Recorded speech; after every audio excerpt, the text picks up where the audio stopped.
हमारा पर्स हमेशा खाली रहता है।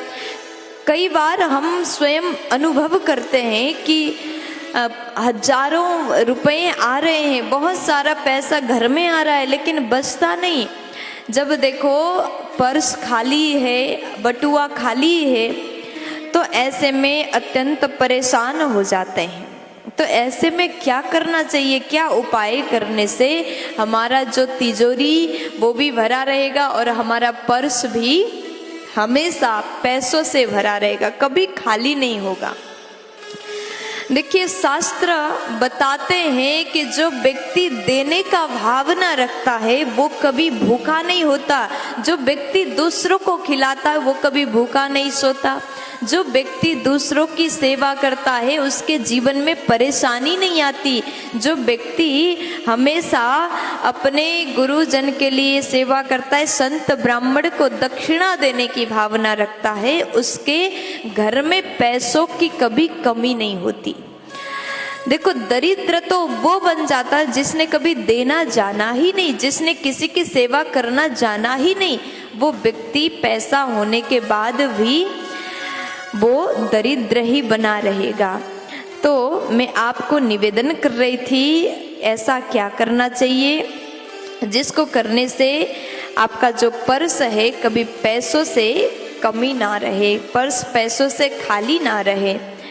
कहते हैं जिस घर में कभी कोई भी आए, अब मान लीजिए आपके घर में कभी आपके रिश्तेदार आए, मेहमान आए, और आप रिश्तेदार के आने के बाद भी आपने भोजन नहीं बनाया, आपके घर में आए मेहमान भूखे चले गए, तो ऐसा करने से उस घर की नारी को बहुत बड़ा पाप लगता है। अब माताओं का आदत होता है, अब आप बुरा ना मानिएगा, मैं बोल देती हूँ, क्या करते हैं, अगर अपने माई के पक्ष से कोई आ जाए, भाई आए, अपने माई के पक्ष से कोई भी आ जाए, तो आधी रात के उठ करके भी भोजन बन जाता है। और जो ससुराल पक्ष से अगर कोई आए, दिन में भी आए, तो फिर मुंह बन जाता है ना। हाँ, तो कोई भी अगर घर में आए तो याद रखिए, कभी भी भूखे खाली पेट बिना भोजन कराए जाने ना दें। आपके घर में आए मेहमान भूखे सो गए तो क्या मतलब, ऐसे जीवन तो बेकार है जो दूसरों को खिला ना सके।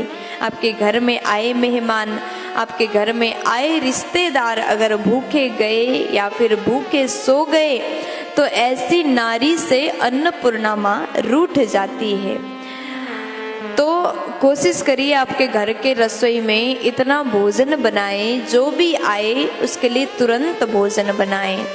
अगर आप ऐसा करते हैं तो माता अन्नपूर्णा आपसे प्रसन्न हो जाती हैं, आपको आशीर्वाद देती हैं। अगर आप दूसरों को खिलाते हैं तो आपके घर में कभी कोई कमी नहीं रहेगी और आपका पर्स भी पैसों से भरा रहेगा।